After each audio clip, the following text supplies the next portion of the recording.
오늘 하나님의 말씀은 요한계시록 21장 3절에서 7절까지 말씀.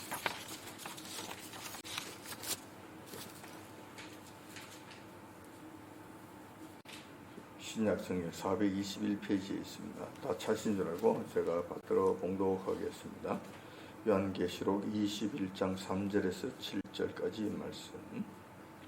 내가 들으니 보좌에서 큰 음성이 나서 가로되 보라, 하나님의 장막이 사람들과 함께 있으며 하나님께서 저희와 함께 거하시리니 저희는 하나님의 백성이 되고 하나님의 친히 저희와 함께 계셔서 모든 눈물을 그 눈에서 씻기시며 다시 사망이 없고 애통하는 것이나 곡하는 것이나 아픈 것이 다시 있지 아니하리니 처음 것들이 다 지나갔음이라.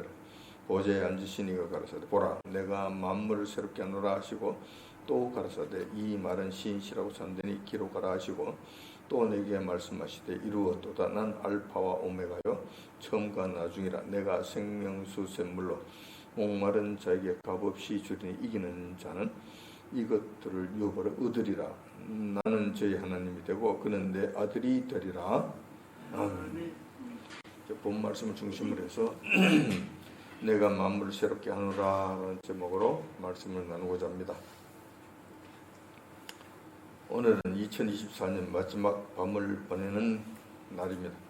매년 이맘때가 되면 묵은 해는 떠나보내고 새해를 맞이하는 행사를 합니다. 세상 사람들은 그들 나름대로의 행사를 하고 있고 우리 믿는 성도들은 우리 나름대로의 의미 있는 행사를 합니다. 세상 사람들은 창조주 요한을 알지 못하기 때문에 해돋이라고 하는 이벤트에 목숨을 겁니다. 새해 첫 떠오르는 해를 바라보면서 그 떠오르는 해에게 절을 하면 뭔가 되는 줄 안다는 것이죠. 새해는 무병장수하게 해 주옵시고 운수떠통하게 해 달라고 그게 기원을 하고 그 해에다가 절을 하고 빌기도 하고 그런다는 것입니다. 과학이 발전하여 해와 달은 천체 일부라는 사실을 알면서도 그 해와 달을 향해서 섬기려고 있는 모습들을 보는 것입니다.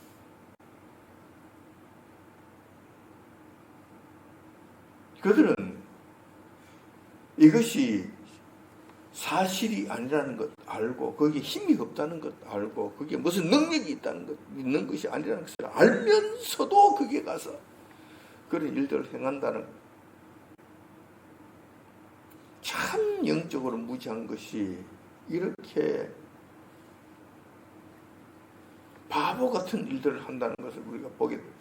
창조주 하나님을 알지 못하면 그들은 그런 짓을 한다니. 하나님께서 창조하신 만물, 피조물을 대상으로 해서 하나님처럼 섬기는 이 바보 짓을 한다는. 그러면서 그들은 나는 바보가 아니야. 내가 누구라고 쏘가? 누가 나를 미혹한다는 말이야. 이렇게 스스로 똑똑하다고 떠들어댄다는 거예요. 하지만 우리 창조주 하나님, 요 하나님을 알고 있는 우리 성도들은 그러하지 않다는 것입니다. 모든 우주 만물이 요 하나님께로부터 왔으며 우리의 생사화복까지 전능하신 요 하나님의 손에 달려 있다는 사실을 알고 있는 자들이기 때문에 우리는 묵은 해를 떠나보내고 새해를 맞이하는 현 시점에서도 세상 사람들과는 완전히 다른 행사를 한다는 것이죠. 모든 것의 주권자 되신 요 하나님께 먼저 경배와 찬양을 드리고 그리고 예배를 드린다는 것입니다. 한 해를 마무리하는 것과 새로운 한 해를 맞이하는 그 교차점, 가장 중요한 그 시간대에 우리는 모여서 하나님께 먼저 경배드린 일을 한다는 것이죠. 우리가 송구영신 예배라고 하는 1년 중 단 한 번 있는 이 특별한 예배를 우리는 드린다는 것입니다. 이 예배는 두 가지 목적으로 드려진다고 해야 할 것입니다. 두 가지 목적이 있습니다. 이 특별한 이 예배는, 이 오밤중에 드리는 이 예배는 두 가지 특별한 의미가 있다라는 것이죠. 하나는 지난 한 해 동안에도 돌봐주시고 지켜주시고 풍성함으로 채워주심에 여호와 하나님께 먼저 감사를 드린다는 이 목적이 있고, 또 다른 하나는 새해도 여호와께서 저희들을 잘 보살펴 주시고 은혜 내려주셔서 지난해와 같든지 아니면 지난해보다 더 넉넉한 평안한 삶을 허락해 달라고 강구하는 목적이 있다는 것이죠.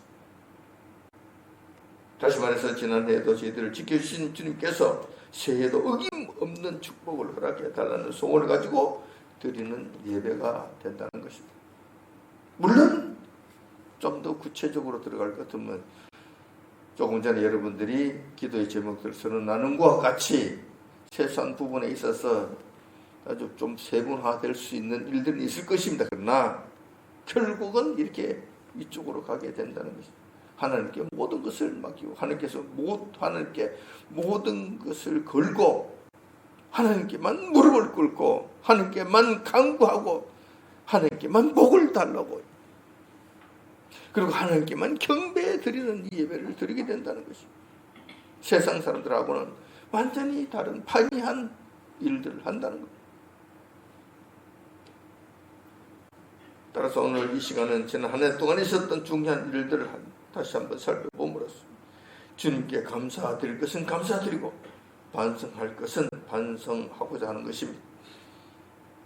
그런 다음에 새해를 맞아 세상 사람들과는 차원이 다른 주님 앞에서의 목표와 소망을 한번 세워보자 하는 것입니다. 우선 지난 한 해 동안을 한번 되돌아보면 여러 가지 일들이 많이 있었음을 우리가 알 수가 있습니다. 국가적으로, 교계적으로 여러 가지 일들이 있었다는 것이죠. 그런데 한마디로 이야기를 하자면 좋은 일은 없었고 답답한 일들만 있었고, 주님 기뻐하시는 일들보다는 요한님을 힘들게 하고 요한님을 괴롭게 하는 일들이 많이 있었다라는 것을 먼저 말씀드리지 않을 수 없습니다. 우선 전 세계적 관점에서 지난 한 해를 되돌아본다면 러시아와 우크라이나 전쟁이 끝나지 않고 계속되고 있다는 점 먼저 생각해 봐야 될 것입니다. 그리고 이스라엘에서 분쟁이 발생했다는 점이 큰 이슈가 될 것입니다. 전쟁과 분쟁, 이스라엘과 하마스, 헤즈볼라 간에 일어난 이 사건은 분쟁이라고 해야 되겠죠. 이러한 것은 예수님께서 미리 마태복음 24장 7절에 말씀해 주신 바와 같은 일들이 지금 말세 때 일어나고 있는 현실이다 하는 것이죠. 예수님께서 친히 가르쳐 주신 말세 때의 징조로서 이 말씀을 해 주셨는데, 이것은 바로 러시아와 우크라이나와 간의 전쟁, 또한 이스라엘과 하마스, 헤즈볼라 간의 이 분쟁, 이것을 친히 가르쳐 주신 말씀이라는 것입니다. 그 말씀을 보면 이렇게 기록되어 있습니다.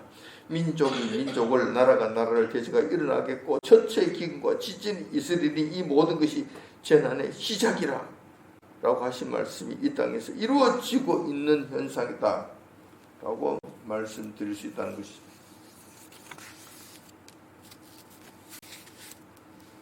또한 지난 11월 5일에는 여러분들이 잘 아시는 바와 같이 트럼프 전 대통령이 재차 미국의 제45대 대통령으로 당선되는 사건이 있었죠. 이 사실은 단순한 미국의 대통령 선거에 관한 문제가 아니라 요한님께서 이 세상을 다스리신 하나님의 크신 경륜과 직접적인 관련이 있는 사건이라는 것입니다. 여러분들은 어떻게 생각하실지 모르고 여러분들 어떻게 보실지 모르지만 성경적 관점에서 보면 이거는 엄청난 하나님의 경륜에 관한 중요한 사건이다라는 것입니다. 트럼프 대통령은 여호와 하나님을 경외하고 있고 세계 단일 정부를 꿈꾸는 딥스테이트들을 대상으로 싸우겠다고 공식적으로 선언한 바 있는 미국의 지도자입니다. 그렇기 때문에 트럼프가 미국의 대통령으로 재직하는 한 짐승의 나라는 결단코 일어나지 못할 것입니다.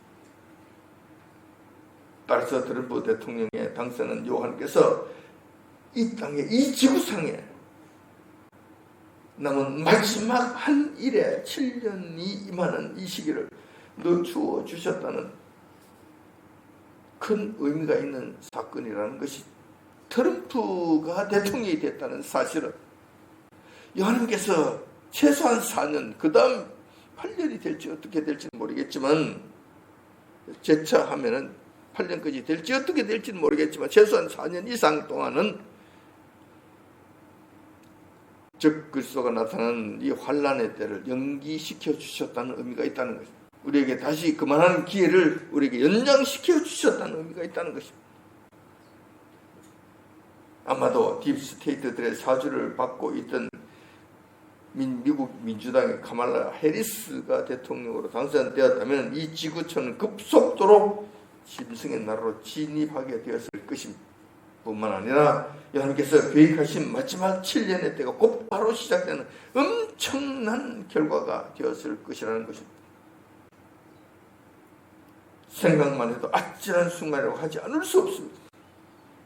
반면에 우리 믿는 성도들만이라도 이 사건을 통해서 요 하나님의 자비하심은 한이 없으시다는 사실을 잊지 말고 감사드려야 될 것입니다.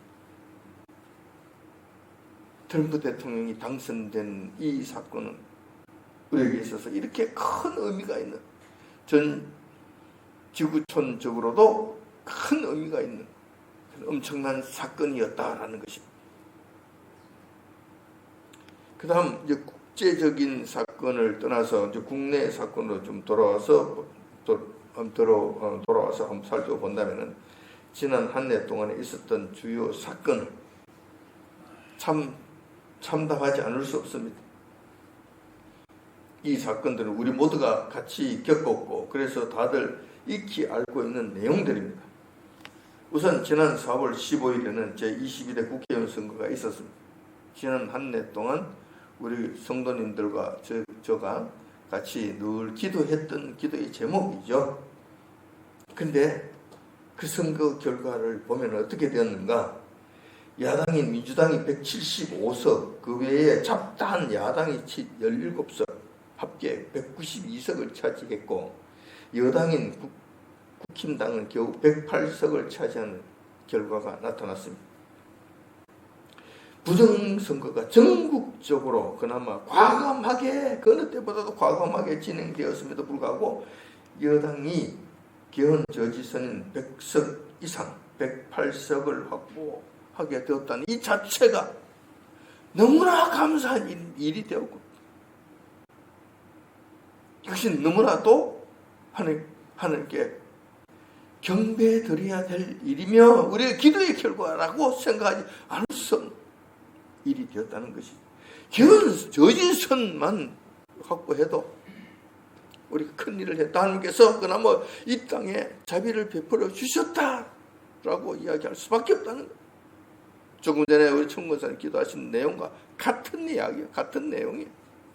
그거마저도 안 했다면 그들이 마구잡이식으로 막무가내식으로 그런 부정선거를 그렇게 과감하게 대단하게 큰 규모로 했는데도 불구하고 개헌저지선을 이루어 주셨다는 하나님의 크신 은혜라는 것이.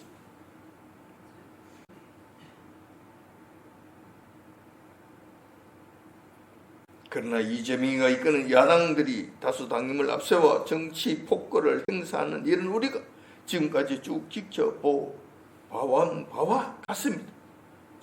윤석열 대통령이 무엇 하나 할 수 없을 정도로 나라를 완전 쑥대의 밭으로 몰아갔던 것입니다. 이것은 우리가 그동안 속을 쓰리며 속쓰려하면서 속상해하면서 늘 지켜봐왔던 내용들입니다. 그 다음 국내적으로 지난 2024년 동안, 지난 한 해 동안 가장 큰 사건이 하나 있었는데, 그것은 바로 윤석열 대통령께서 국가 비상경영 발동을 한 것과 거기에 따른 휴일정 사건이라는 것입니다.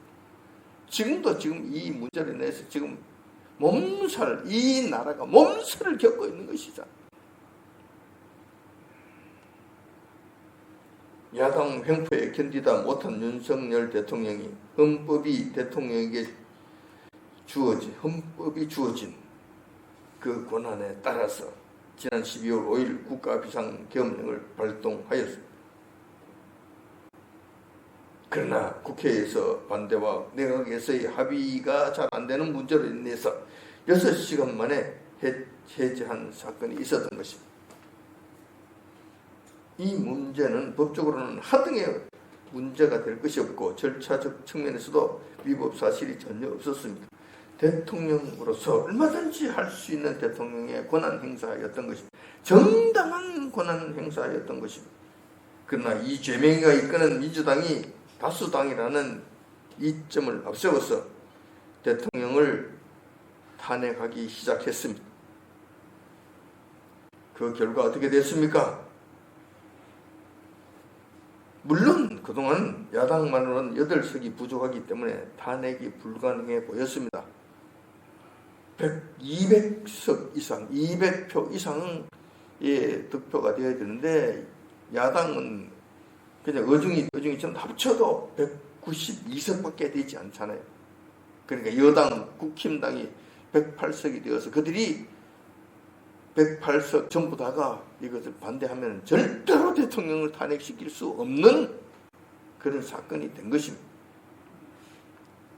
그런데 어떻게 됐습니까? 불가능해 보였는데 아니나 다를까 현직 윤석열 대통령을 도와야 할 여당 국회의원들 다수가 대통령을 배신하고 탄핵에 찬성하는 이 일들을 행했다는 한동훈이라고 하는 그 인간이 우리가 그렇게 믿고 바랐던 한동훈이가 이러한 결정적인 순간이 되니까 철저하게 배신하고 철저하게 나라를 팔아먹는 아주 지독한 못된 인간이었다는 것이 그대로 들통이 난 거예요. 거기에 따르는 상당수의 국회의원들 국힘당이라고 여당 배지를 달고 버젓이 여당 노릇을 해왔다는 거예요. 그들이 배신함으로 말미암아 윤석열 대통령이 졸지에 탄핵을 당하는 이러한 비상사태가 발생되었다는 것입니다. 그래야 대통령이 그 직위에서 끌려 내려오는 불상사가 발생한 것입니다. 그것도 모자라 일국의 대통령을 국가 내란죄로 수사하겠다면서 국가사법기관인 공수처가 덤벼들고 있습니다. 그것도 내란죄를 수사하는 데 있어서 그냥 수사는 못하겠다. 구속 수사를 해야 되겠다. 그러면서 구속영장 신청을 했다는 것입니다. 나라의 대통령을 무슨 잡범 취급을 하겠다는 것인데 법원에서 윤석열 대통령의 구속영장 청구를 오늘 조금 전에 승인해 줬다는 것입니다. 이게 무슨 미친 짓들입니까? 이게 무슨 짓들입니까? 이제 윤석열 대통령은 구속됩니다. 체포됩니다. 그래서 구치소에 감금될 겁니다. 그런 다음에 조사를 하겠다. 참 기가 막힌 일들. 백주대낮에 이 악한 무리들에 의해서 버젓이 자행되고 있다는. 그런데 이런 일들을 하는데 물론 다수의 애국 보수 세력들 이런 사실들을 아는 세상 사람들과 더불어서 하나님의 사람들까지 애통해하고 분통해하고 속상해하지만은 상당수 그래도 적어도 한 30% 정도 되는 이 땅의 국민들은 잘했다고 박수를 친다는 거예요. 이 땅의 교회들까지 한 30%는 박수를 치며 지지하고 잘 됐다고 춤을 추고 있다는 거예요. 법은 만인 앞에 공평하다고 하는데 우리나라 법은 공평하지 않습니다. 절대 공평하지 않습니다. 이재명과 문재인 조국과 같은 좌파 빨갱이들에게는 한없이 관대한 것이 이 나라 법입니다. 법이 없어요. 그들은 구속수사해야 될 대상들입니다. 그 죄가 아주 큰 죄잖아요. 국가 여적죄가 확실한데도 불구하고 구속수사가 나잖아요. 김정은이한테 직접 만나서 USB를 직접 건네줬잖아요. 북한에 어마어마한 돈을 갖다 직접 전달해 줬죠. 이재명이 직접 전달해 줬잖아요. 확인된 이 여적죄인데도 불구하고 구속수사 안 하잖아요. 그런데 윤석열 대통령이 무슨 내란을 일으켰다고? 자기들이 내란을 일으켰지. 대통령이 무슨 내란을 일으킬 수 있습니까? 대통령 통치행위 그 외에 다른 것도 없습니다. 헌법이 그렇게 정해놓고 있어요. 근데 내란죄라고 하면서 구속수사를 하겠다. 좌파 빨갱이들은 한없이 관대. 나라를 사랑하고 지키려고 하는 애국자들에게는 한없이 가혹한 법이 이 지금 대한민국의 법 체계라는 법 집행의 모습이라는 것이. 그리고 여러분들도 들어서 익히 잘 알고 있는 바와 같이 그저께 12월 29일 일요일에는 이 땅에 무슨 일이 일어났습니까? 전라남도 무안에 있는 무안국제공항에서 제주공항이 불시착한 후 폭발해서 179명의 생명이 숨지고 승무원 2명이 겨우 생존한 사건이 발생했다는 것입니다. 새가 비행기에 충돌해서 발생한 사고라고 떠들어대고 있는데 석연찮은 부분이 한두 가지가 아닙니다. 아마도 세월호와 같이 이재명 일당들이 정치적 목적을 위해 시체팔이 장사를 할 것으로 예상이 됩니다. 또 난리도 아닌 짓들을 할 거예요. 이것을 가지고 정치적 목적을 이용하려고 별짓을 다 할 거라는 것입니다. 이러한 좌익 민주당의 악행은 지나칩니다. 옛말에 이런 말이 있습니다. 달도 차면 기울어온다는 말이 있습니다. 밤이 어두우면 어두울수록 새벽은 가까워지고 있다는 말이 있습니다. 악한 무리들의 악행이 지나치고 또 지나치고도 또 극한 상황으로 가게 될 것 같으면은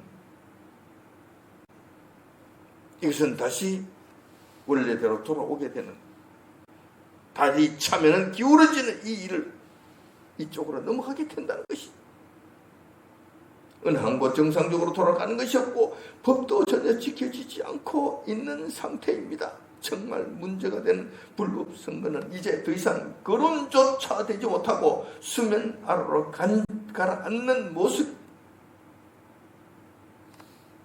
이것으로 전부 다 사형시켜야 될 자들이 뱀의 머리처럼 빳빳이 들고 지금 설치되는 것이 이 나라의 현실의 모습이라는, 속이 타고 안타까움 그만 길이 없다는 것입니다. 이것이 지금 우리 국내에서 일어나고 있는 중요한 문제들, 이슈들에 관한 문제라는 것입니다. 다음으로 우리가 또 살펴봐야 될 분야가 있는데, 이것은 우리 믿는 성도들이 가장 관심 있게 살펴봐야 하는 기독교계의 문제들. 지난 한 해 동안 우리 기독교계는 어떤 일들이 있었던 것인가 살펴보자는 것입니다.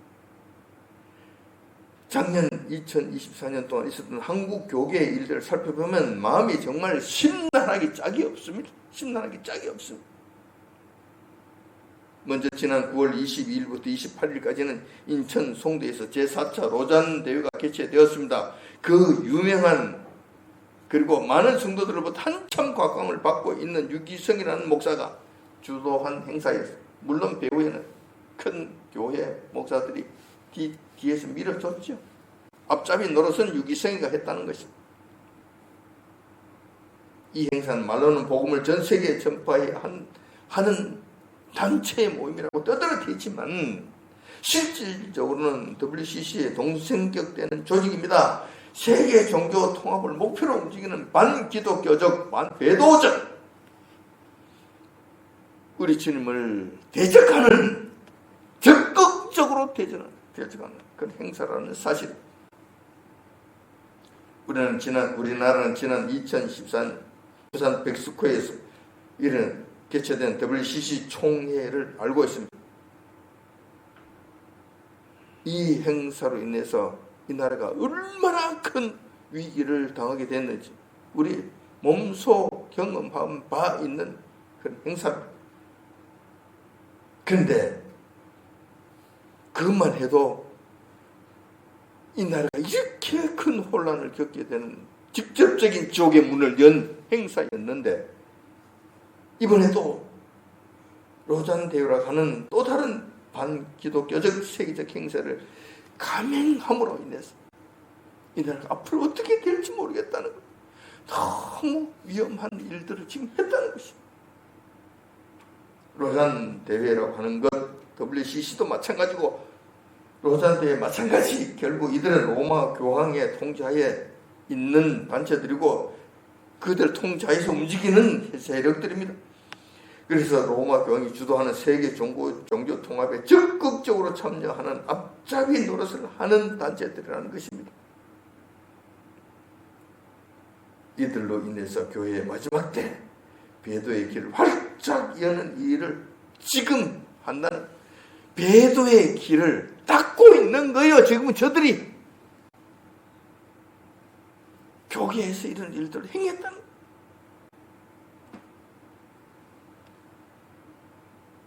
참 기가 막힌 일이 아닐 수 없다는 거예요. 그 다음으로 생각해볼 교계의 문제는 지난 10월 27일 광화문 광장에서 전국 200만 성도들의 연합 예배라고 하는 이상 야릇한 행사를 감행한 사건입니다. 이 행사는 국내 주요 핵심 교회들과 목사들이 앞장서서 추진한 행사인데, 겉으로는 동성애 반대, 차별금지법 반대 목적으로 모인다고 떠들어대면서 이 행사를 했습니다. 그런데 그 행사가 과연 요하나님 기뻐하신 행사일까요? 그들이 진정 요하나님을 숨기는 하나님의 눈을, 우리 주님의 눈을 의식하면서 한 행사였을까요? 그렇지 않다는 것이, 우리 주님께서 전혀 기뻐하시지도 아니하시는 자기들만의 행사였다는 것이죠. 이 행사를 통해서 그들 무엇을 했을까? 국가를 대표하는 대형교회 목사들이 자신들의 이는 동원 능력 얼마나 되는지 시험해 보기 위한 행사로 여기신다는 것입니다. 내 세력이 얼마인가, 내 파워가 얼마나 되는가, 우리의 능력이 어느 정도 되는 것인가 한번 확인해 보자. 그래서 한번 전국적으로 다 끌어모아 보자. 얼마나 끌어모을 수 있는지. 이게 목적이었다는 거예요.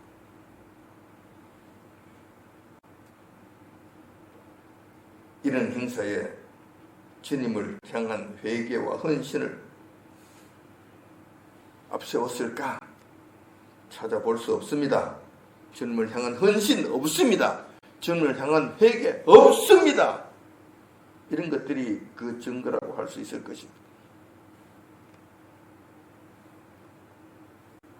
또 마지막으로 한국교회에 관한 사건들을 한번 살펴보자면 2024년 동안 행한 가장 걱정스러운 일이 하나 있었습니다. 이것은 국내 주요 핵심 교회 목사들이 힘을 합쳐서, 가장 큰 교회 목사들이 힘을 합쳐서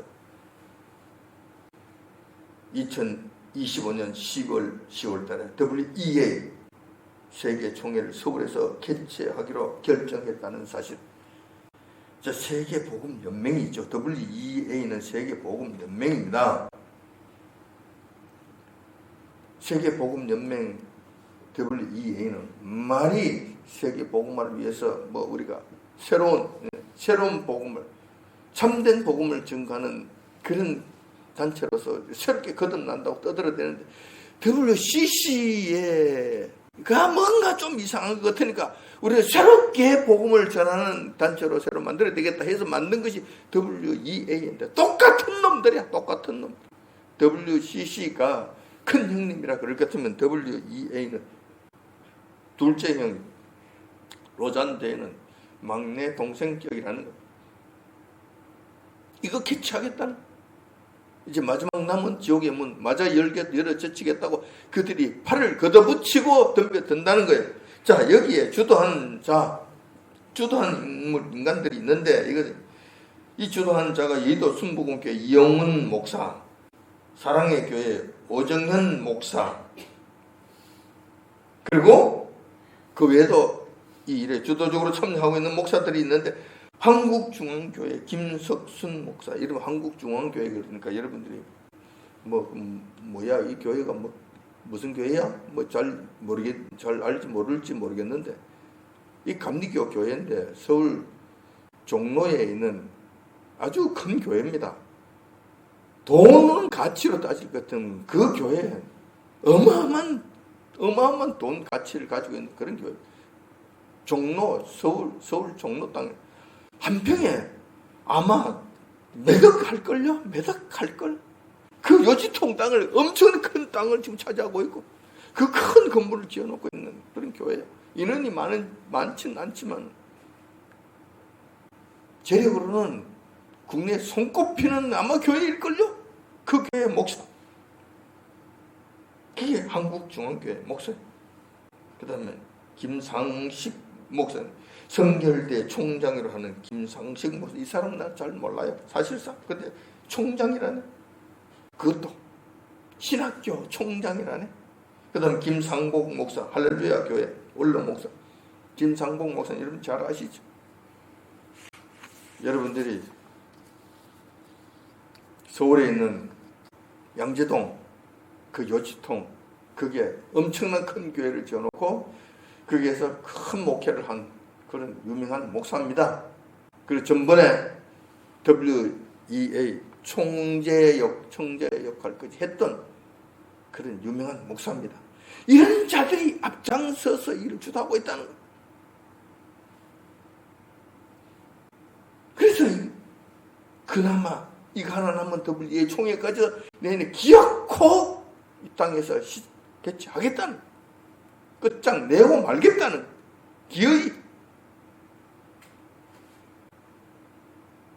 WEA 행사를 통해서 이 나라 대한민국이 하나 남은 지옥의 문을 맞아 열어 젖히려고 합심해서 열을 올리고 있는 모습을 우리가 지금 보고 있는 거예요.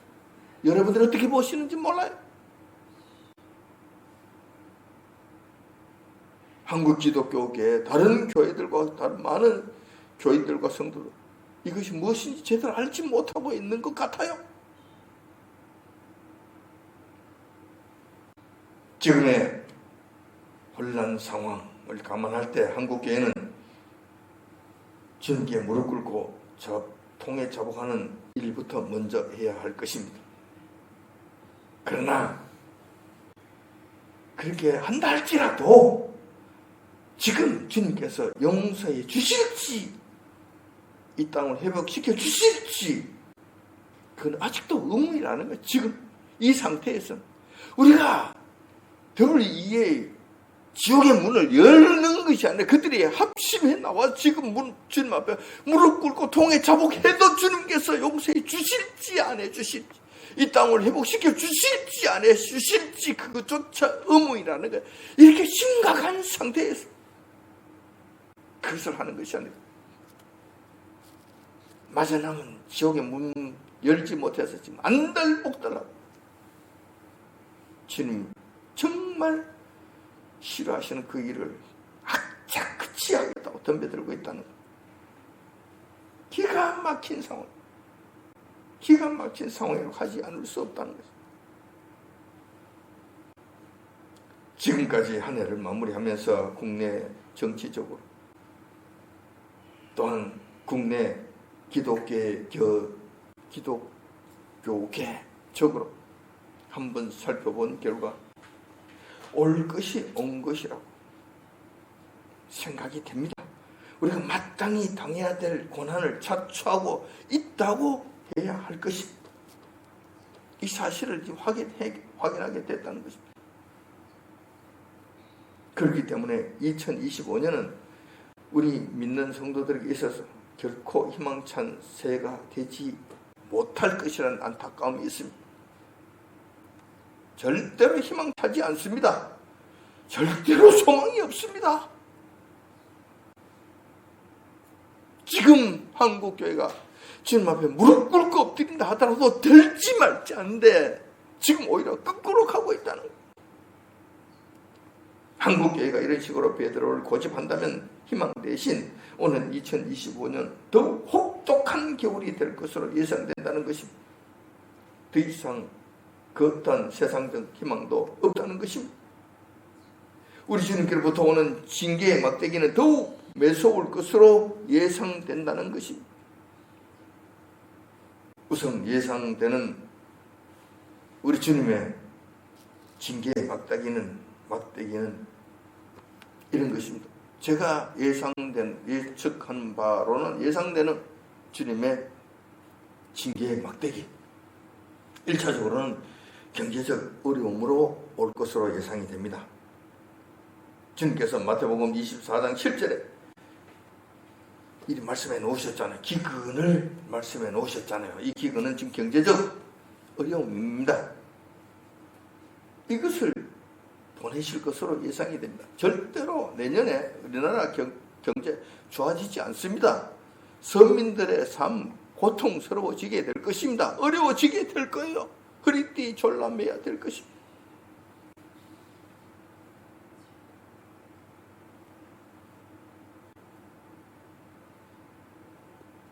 그 다음으로 예상되는 어려움은 위제명으로 인한 국내 혼란 상황과 교회들에게 임하는 혼란 문제입니다.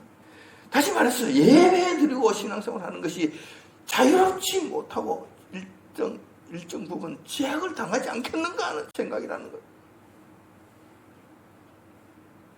그렇게 세상이 좁으면 이 세상 좋은 대로 한번 해봐라 이러면 하나님께서 그냥 풀어주시는 순간에 우리는 죽습니다. 교회 예배고 뭐고 없습니다.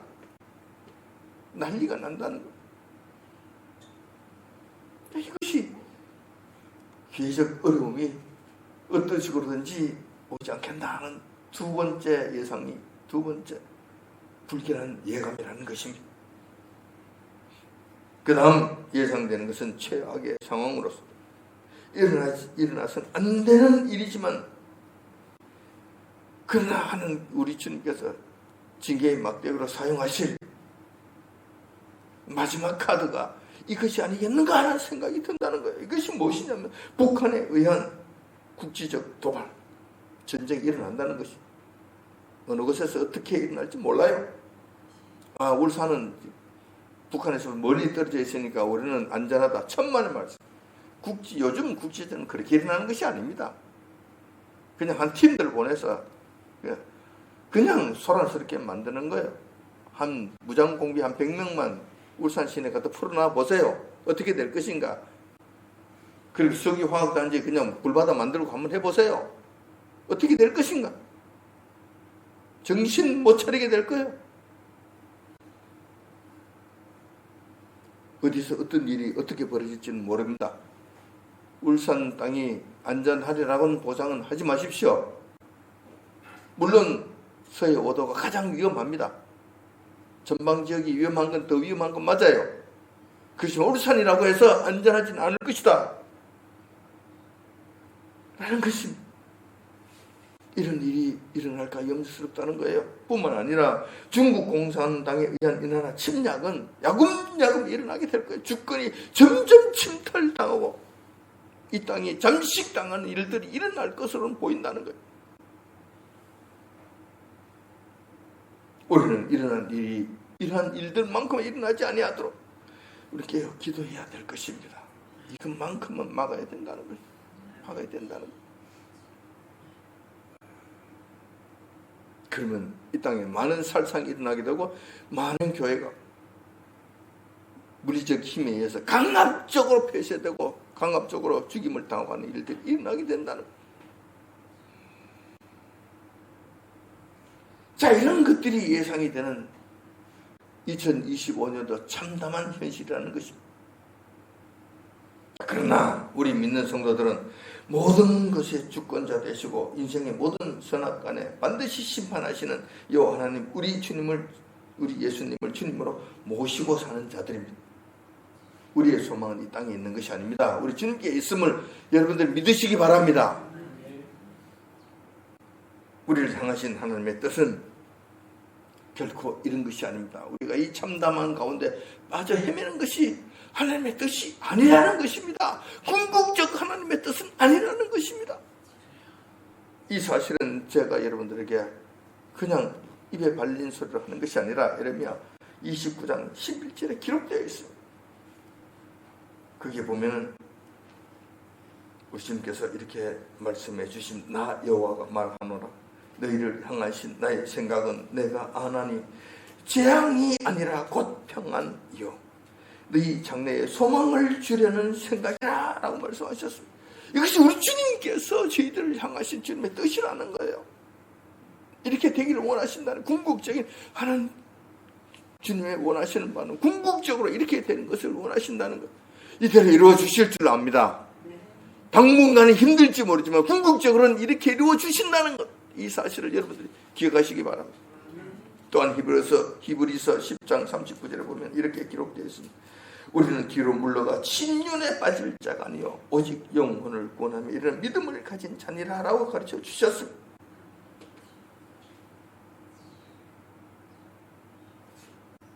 그래서 우리는 어떠한 일이 있더라도 침륜에 빠진 자들이 아닙니다. 하나님에 대한 소망으로 살아가는 자들이라는 사실을 여러분 잊지 마시기 바랍니다. 이 나라가 점점 기울어져 가고 깊은 흑암 속에 들어간다 하더라도 밤이 깊으면 새벽이 가까워졌다는 사실을 여러분 기억하시면서 낙심하지 마시고 기도하면서 나가시기 바랍니다. 언젠가는 이 모든 문제도 지나가게 됩니다. 이 나라는 하나님께서 절대로 버리신 나라가 아닙니다. 이 나라 하나님께서 절대로 망하게 그대로 내버려 두신 나라는 아니라는 사실을 기억하시기 바랍니다. 어떤 식으로든지 붙잡아 주십니다. 단지 이 땅의 교회들이 정신 차리지 못하고 배도하는 일에 앞장서고 있음으로 말미암아 그 모든 것들을 정리하시기 위한 환난의 때가 지금 이 땅에 지금 이렇게 2025년도에 암담한 현실로 나타나게 된다는 사실입니다. 이 사실만, 이것만 다 정리되고 나면 여호와님께서 저희들에게 진정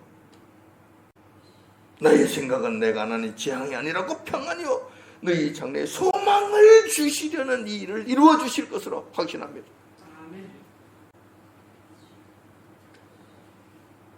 여호와님께서는 만민의 주가 되십니다. 그분께서 인생의 모든 선악간의 심판을 하시되 반드시 심판하십니다. 그러므로 저 악한 무리들 때가 되면 반드시 그들의 죗값에 따라 심판을 하실 것으로 확신합니다. 심판을 받을 것으로 예상이 됩니다. 확신합니다.